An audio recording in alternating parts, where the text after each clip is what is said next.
J'ai mis de nombreuses années avant de m'autoriser à parler de la dimension de l'âme, à parler de la dimension énergétique, à parler de la notion du matériel. C'était déjà bien ancré dans ce que j'accompagnais, puisque c'est une chose dont on peut avoir facilement accès, puisque c'est une logique dans notre monde.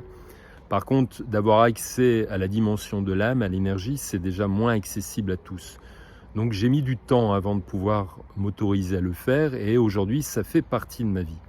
Ça fait partie de ma manière d'accompagner les gens.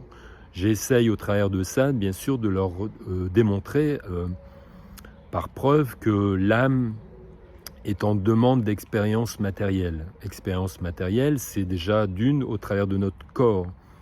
Elle vit une expérience matérielle puisqu'elle s'incarne.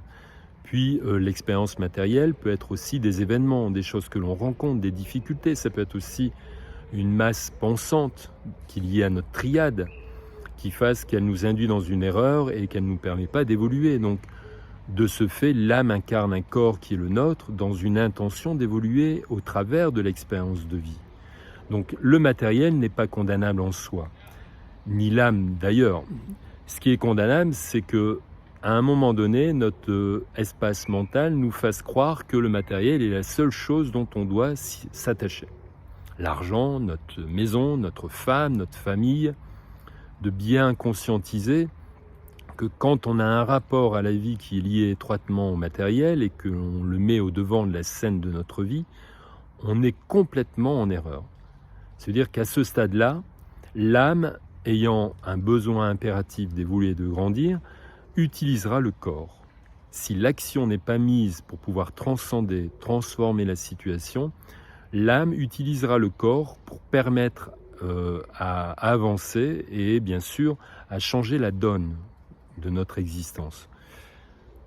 Donc l'âme est étroitement liée bien sûr au mouvement évolutif de ma précédente vidéo que j'ai pu nommer, et le mouvement linéaire étroitement lié au mental, à la matière. Les deux sont utiles dans l'évolution de chacun, et l'action est celle qui nous permettra de quitter cet espace mental, donc cet espace matériel, pour accéder progressivement à cette dimension évolutive qui est le mouvement évolutif.